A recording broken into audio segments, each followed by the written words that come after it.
Hello, everyone, and welcome. We are so excited that you are here.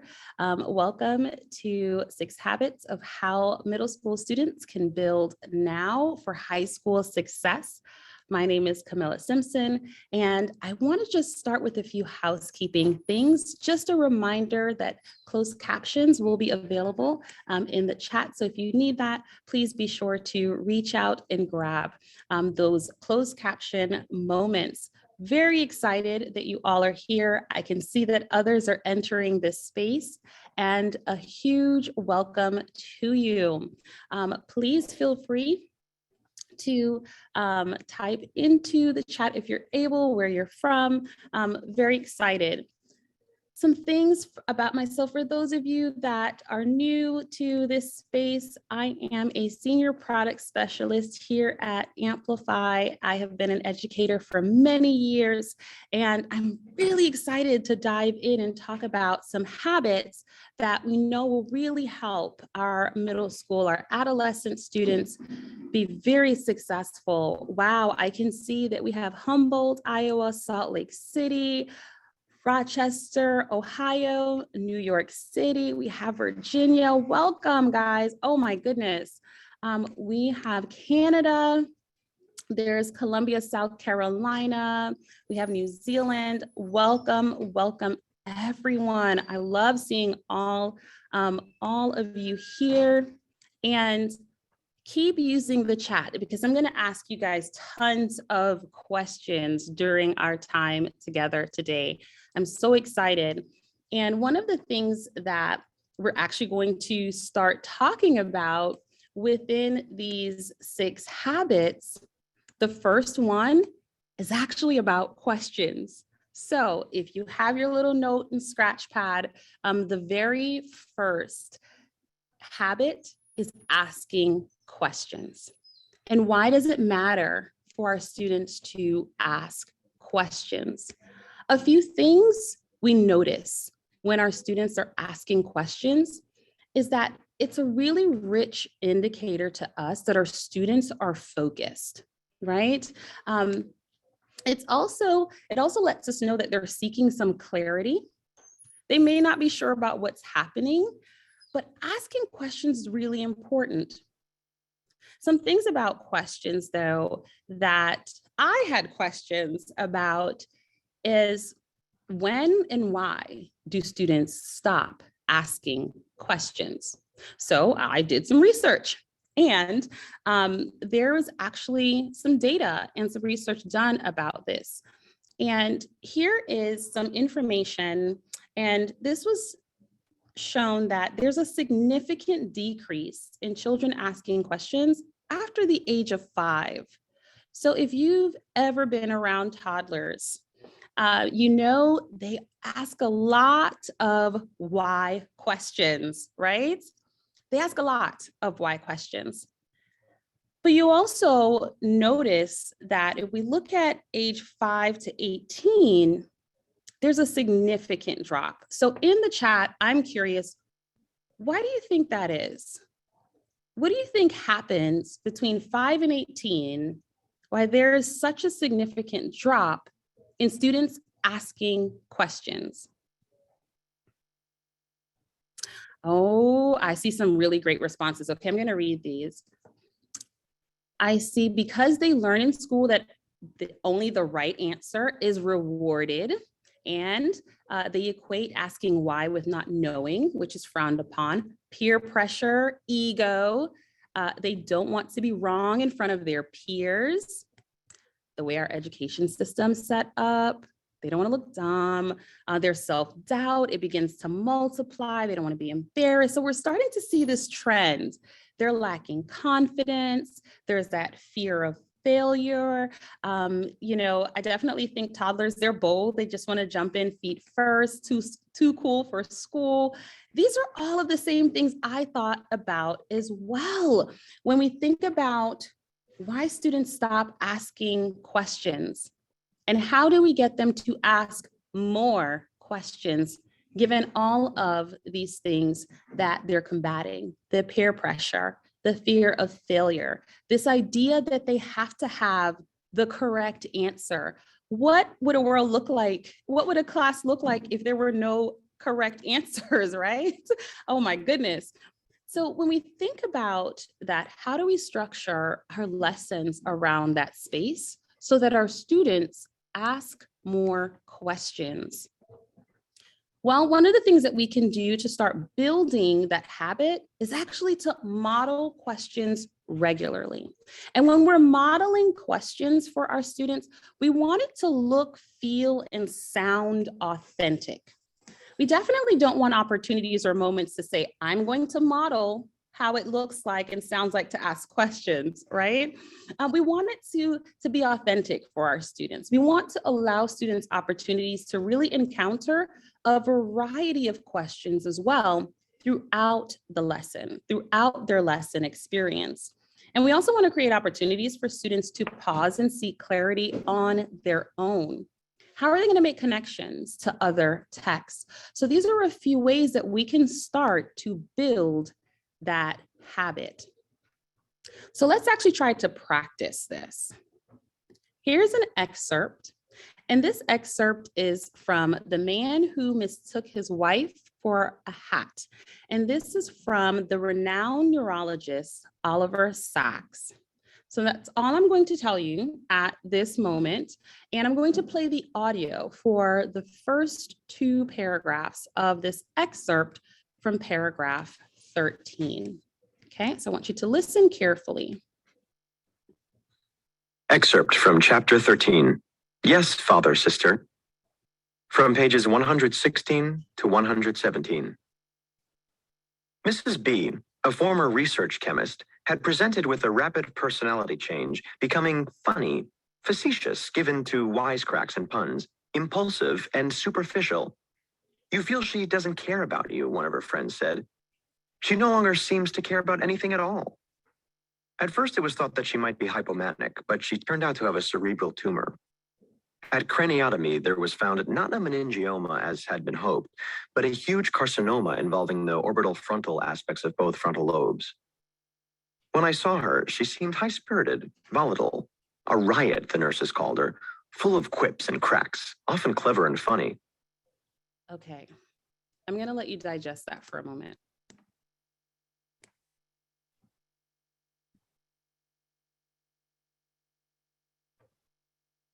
The text is on the screen.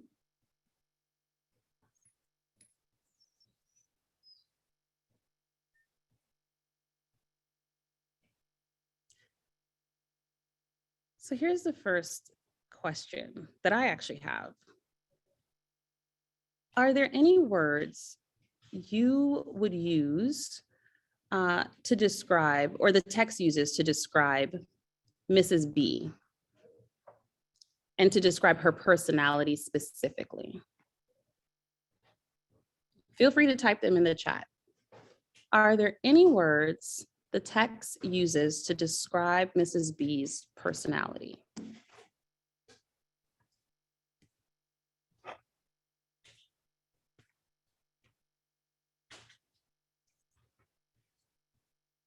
Excellent. Impulsive, superficial, she's funny, clever, funny, facetious, a riot.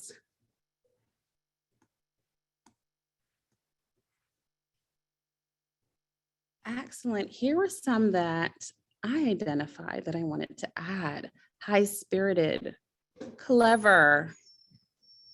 There were quips and cracks. Impulsive as well. Some other things around asking and building questions.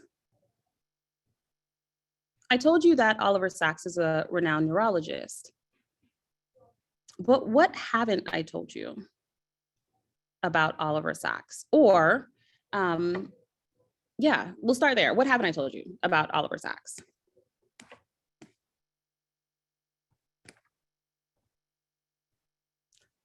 I love the comments, by the way.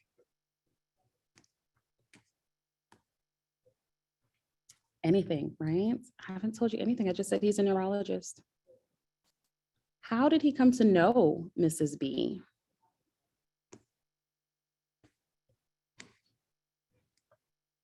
Is he the author?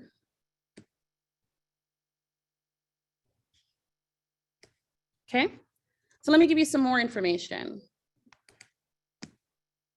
Oliver Sacks researches neurological disorders. Neurological disorders are disorders around the brain. Given this information, what questions do you have about Mrs. B? So I'll say that again.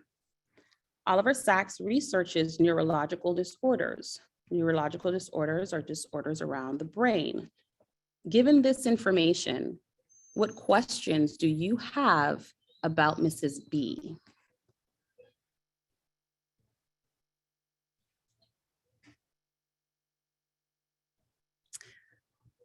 Some questions that are coming in. Is she a patient? How old is she? Was she involved in an accident? What neurological condition led her personality to change? How did she come to be diagnosed? Did she seek help? Is she on meds? Questions. These are some really great questions. Absolutely. So here's something that I want you to notice. When did she notice the changes as well? When we look at what's happened, and I'll put the screen back up in just a second. When we look at what's happened, asking these questions, we actually shifted the conversation. Because initially, listening to that audio, did you guys know all of those words they were saying in there? I know I didn't. I know I would have some really tough times trying to pronounce all of those components. How about you? But was that the focus? Some, but not many of those words, right? Was that our focus? And so we're going to be really intentional around, yeah, some of it pretty much, they were like hieroglyphs for us. So the questions led us to focus on what we needed to focus on, which was around Oliver Sacks and Mrs. B's. Okay, so the next thing that we're going to do, I'm going to put the screen back up in just a moment. And the next thing that we'll do is we'll see what the second step is and what that looks like.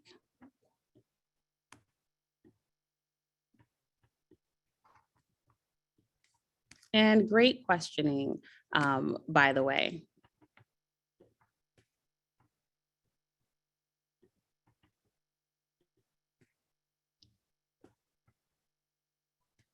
All right, we're ready.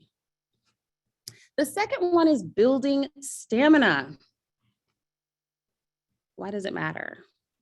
What's important around building stamina?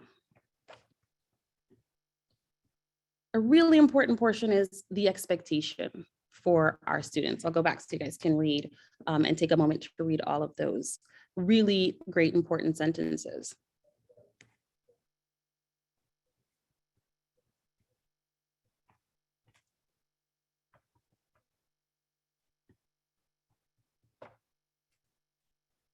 A key to building stamina for our students is it has to be incremental tweaks. So the incremental tweaks, I want you to know that it can look different from student to student. That means I may have some students that their incremental tweaks are things like, I want you to add a sentence this week. I may have some students that are ready to add sentences. It's going to look different from student to student, and that's okay because I'm building out that habit. The other is to really add a thin layer to their reading and writing assignment each and every time. And then think of, here's kind of a challenge. I want you to think of the year-end goal that you have or you would like your students to achieve, and then start pacing backwards. But I want you to do that from the middle of the year. So think of your year-long goal, okay? Where do you want your students to be by the end of the year? And then I want you to chop that in half and actually pace to the middle of the year. Because you'll be amazed at what your students will accomplish during that time. When we think of those thin layers, when we think of building the stamina, when we think of those increments for our students, we can do that. We just have to be very purposeful in what that looks like. So let's go back to our excerpt and let's add another layer to this.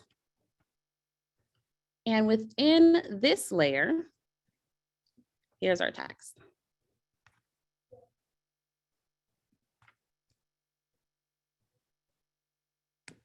Okay. For this text, I'll read this one out loud.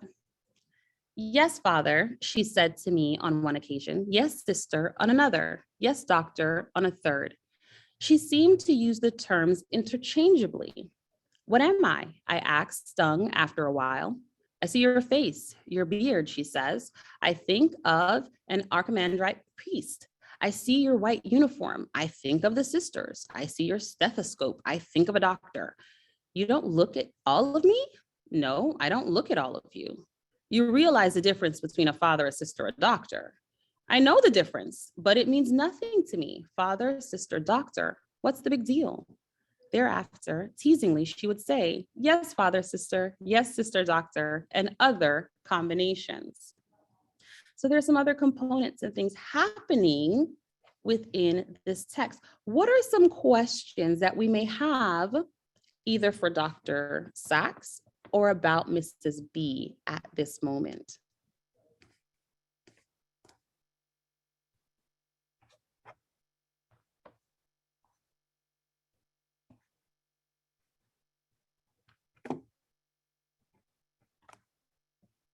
What are some questions that we may have?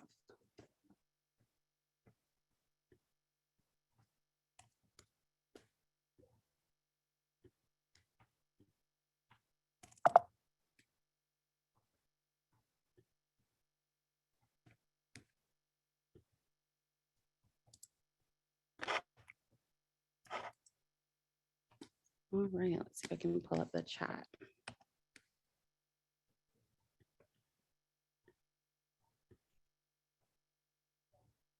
Oh, these are some really great questions. Why is a doctor offended by what she calls him? Are these symptoms of her neurological issue? Why is she compartmentalizing rather than looking at things as a whole? How often do they see each other? We have all these questions that are coming up and that are kind of stemming from this interaction between Mrs. B and Dr. Sachs, if you will. So we're starting to build the stamina. We're increasing our level of questioning that's happening. So now let's add some more information. Let's start to synthesize what's happening. This is the third step. Let's synthesize what's happening. And so when we're synthesizing, why is that important? Why does synthesizing matter? How do we synthesize? What are the benefits?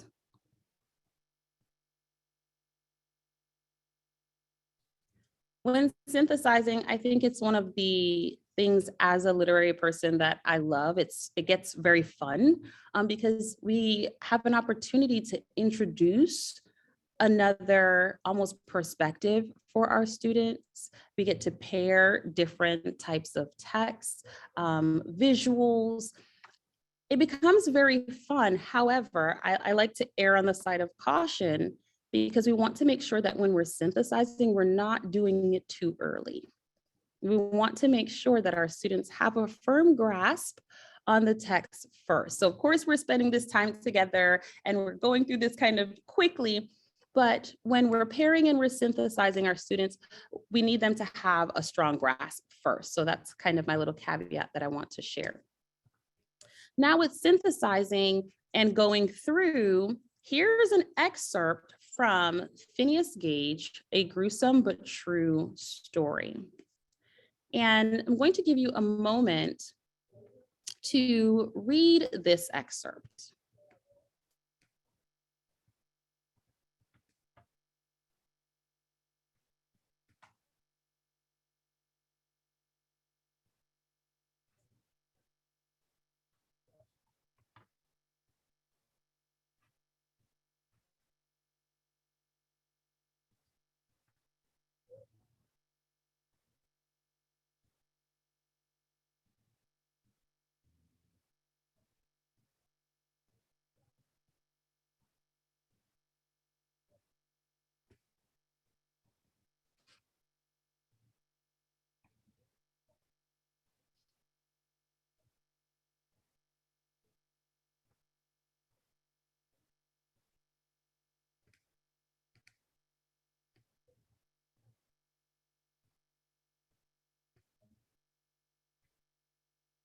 And I promise I'll put the story right back up in a second, so you can continue to read it.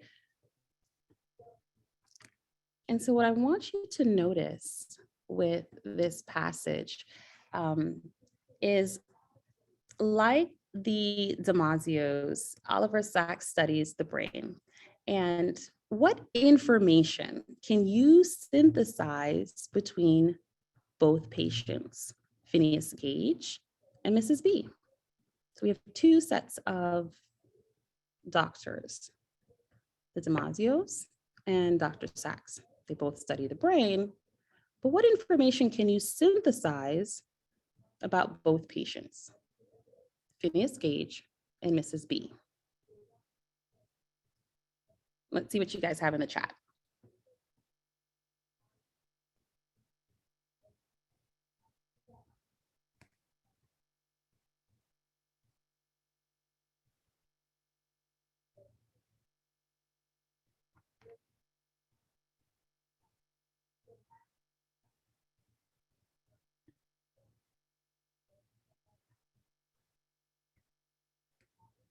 Excellent. Wow, you guys are rocking it. So frontal lobe damage is coming up in the chat quite a bit. Emotions are unpredictable. There's a change in behavior. They both have brain injuries. Neural pathways have been damaged. You guys have really pulled out either key terms for you, so many different components, maybe frontal lobe damage that affects emotion. So we're synthesizing. We've added yet another layer. And what we want to do with all of this information, what we're building on, what we're working towards, is an opportunity to explore different perspectives.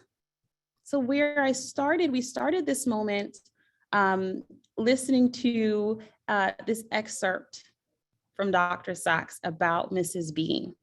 And we were just pulling out different things about her personality. Now we've added this excerpt about Phineas Gage.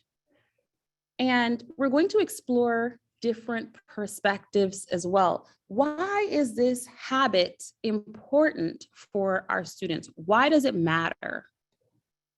So when we think of things like a Socratic seminar or students exploring different complex situations, just in this chat alone, we've been able to see a variety of responses.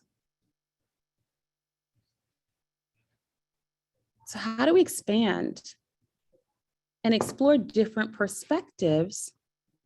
And how do we allow that to happen for our students? One way to do that is in the classroom environment itself, right? We can now create a space to have some discussions around the topics. Another way to do that is to introduce another genre of text. So here's an example of just what I was talking about. We can create those discussion opportunities where students really get to explore the mindset. A really great pairing for a moment like this is the poem The Brain by Emily Dickinson. And so now there's another layer that I have added to this conversation with my students. And it's okay to do that. There are other opportunities where I can add in visuals, videos. We're talking about the frontal lobe, so I can actually add in images of the frontal lobe, and we can have some discussions around those. What do students, what are some of the perspectives that they may bring? Some things that I also like about when we discuss different perspectives are things around what happens if this changes? What happens if, let's say Mrs. B was, because we didn't talk about her age, right? So what happens if I said Mrs. B was 12? Does that change my perspective of Mrs. B? Does that change the questions that I may have? Do I add more questions? So sometimes, even in our modeling of questions for our students, we're almost, we're increasing their questions as well, and we can do that. That also allows them to recognize and know that the space we are creating in the classroom is a space where we're moving away from there has to be this correct answer, right? And so that gets really exciting. So we've gone through the first 4 habits. Now let's move into habit number 5, which is using metacognitive strategies. I feel like we're heightening every single time. So metacognitive strategies, this is where you're really honing in on thinking about your own thinking. Very interesting when we think about the adolescent brain. For some, I think they are always thinking about their own thinking, but how do we get them to really do that in a critical manner? And how do we allow them time to do that? So when students are having their metacognitive moments, oh, no worries, let me go back to habit 4. Habit 4 was exploring different perspectives. So I'll make sure, can everyone see habit 4? Oh, let me head over here and then let me know in the chat. Can everyone see that? Okay, perfect. So we're exploring different perspectives was habit number 4. And then I'll leave this up for a moment and then we'll transition to habit 5 in a bit. And then if that happens, just let me know. Thank you, guys.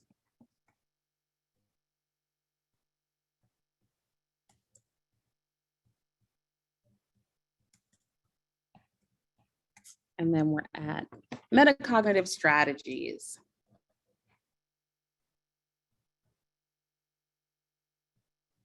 So here we want students to reflect on their own learning.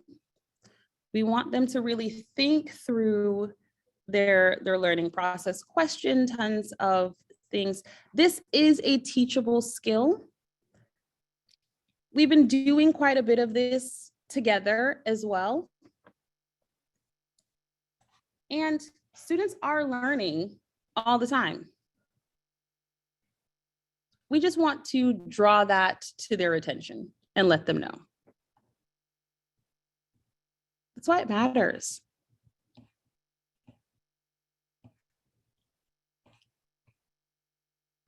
Here are some metacognitive questions that you can ask your students, and feel free to take a screenshot of this. These are questions that students can ask themselves. Do I need to reread this? Why did they choose this illustration, I wonder? This section reminds me of this. What do I need to do before I start writing? This also ties in perfectly with our conversation around asking questions. When I started looking at asking questions, for many of us as adults, when we are in meetings or different conferences, at the time, we may have absolutely no questions. Doesn't mean we're not engaged, but our level of questioning changes as well.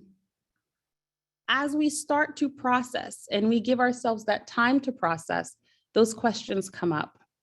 And so it's a great space and thing to do for our students to create these opportunities for them to start questioning earlier. What do I need to do before I start writing? Create that habit of them asking that question. Even as we were learning about Oliver Sacks, what do I need to understand? What don't I know about Oliver Sacks? What questions do I still have? These are all really great opportunities. The next thing that we're going to do is talk about number 6. Number 6 is my favorite. Be an independent learner. As students are moving from middle into high school, it is up to us to really help them practice responsibility, accountability, and choice. Students becoming independent learners, this transitions them or transitions their soft skills to hard skills in the workplace. Because when we look at hard skills, when we look at those lists as workers and as adults, those come from independent learning. And that's why it's my favorite. Give students an opportunity to be self-motivated. We love to have students set goals. Give them an opportunity to create some ownership. Even when they're working in groups, we know that collaboration is great and it's key, but what are you going to take ownership of? What are you going to be responsible for? And when it comes to things like metacognitive questions, you can absolutely model these for your students. You can ask your students these questions, and you can even create opportunities for your students to know that at this moment, here's a great metacognitive question to ask. These are all really great indicators that you can use. I'll put those back up again.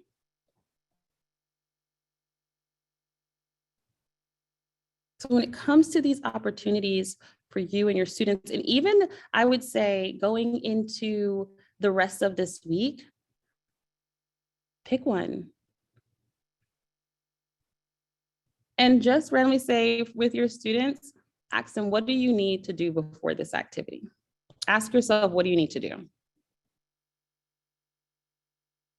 And just by creating that space for them, you're teaching them, ask yourself, don't ask me what you need to do. Ask yourself, what do you need to do? What do you need? I love that question in the chat.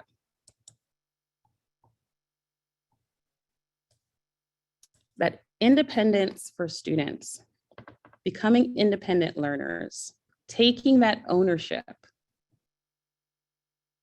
that is going to lend them to work on their hard skills that we know go beyond high school.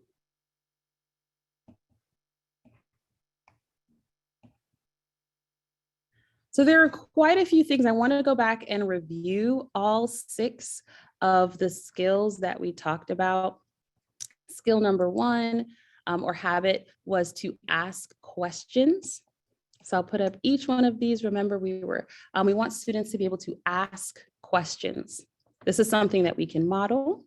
We should model. We want to create this habit for our students. We also want to make sure that we're building that stamina for our students. And so when we build stamina,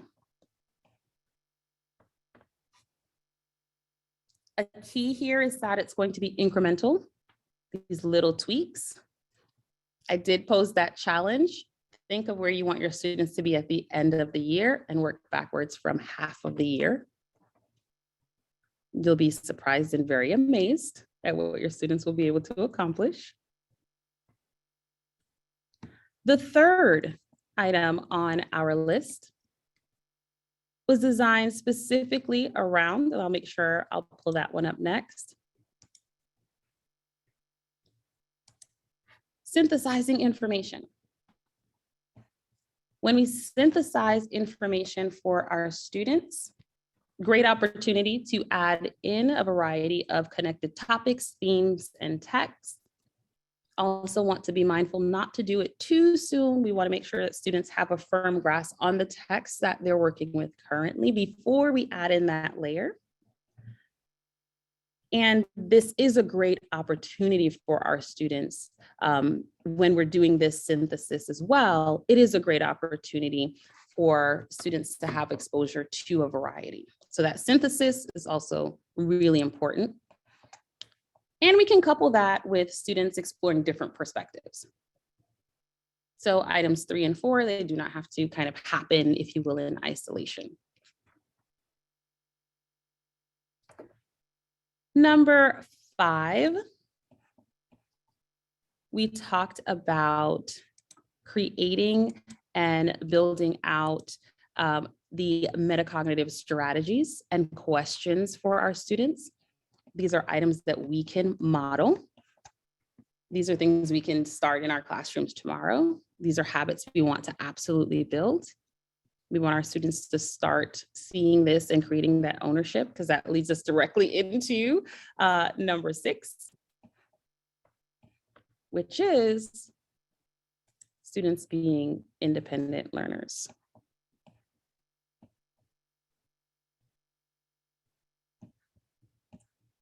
So we grappled with some really intense text, but we did that and we were able to synthesize quite a bit of that information. So I want to open the floor and see if there are any questions while I put up the other upcoming sessions, because we do have some time. But if there are questions, feel free to post those in the chat. I did see a couple come in and we talked about those. But I can open the floor for questions if there are any, but do not miss our upcoming sessions. Our next one will be about exploring teaching literacy and exploring that in middle school ELA. And we're also going to teach research skills in middle school ELA as well. This recording will absolutely be shared. And a great question. I encounter middle and high school students who lack the motivation to become independent learners. What can be done? I love that question because it is true. A few things that I think about the motivation when I have or I encounter middle and high school students that lack the motivation. It's around the thinking. So if I encounter a middle or high school student that has the deficit thinking around the text or around the subject area, what is the learning modal that works for that student? What is the thing that I haven't tried or that I need to try? There's so many different options. With motivation as well, I always have to reflect and decide, is it a low skill or a low will that I'm also kind of looking at with especially middle and high school students, because they mask it better than elementary students. So those are some things that I consider. And then because they're older, I can have these conversations with them, and I have. What would motivate you? What is it about the text? What is going on? I do. I pull my students to the side and I will have these conversations with them, because I can do that compared to an elementary student, right? So when I encounter students at the middle and high school level, these are some things that I'm doing to really combat or have conversations around how to motivate them, because there are so many layers. There's a variety of different things that can happen and that are happening within that. But those are just a few that I've encountered that I wanted to share with you. And I'm adding that slide with my email address, so feel free to reach out. Oh, Joan, thank you so much. Other questions?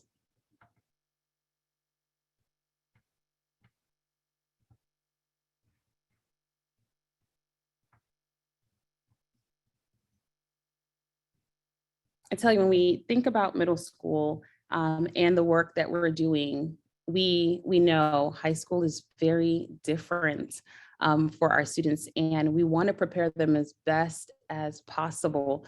And so these habits are great. We want these habits ingrained in our students so that they're able to take them to high school and beyond. I'm so excited for those of you that are Amplify users, because these habits are ingrained in the curriculum already. So I'm very excited for you. And you can use these with your curriculum. When it comes to questions, if you aren't asking or modeling asking your students questions, or you're not seeing questions in your curriculum, start creating them, start generating those question opportunities. All right, the last slide that I will put up for everyone, which is also really great, is the ebook. I know that the link was placed in the chat, but there is an ebook for these 6 habits, so you can get your copy. Here is the link for this ebook. We thank you so much for your time, for being here, your participation, your questions. And so we'll probably post that in the chat again so you can get access. And if you want to find out more about Amplify ELA, we also have a link for all of those, and our product experts are here to support you.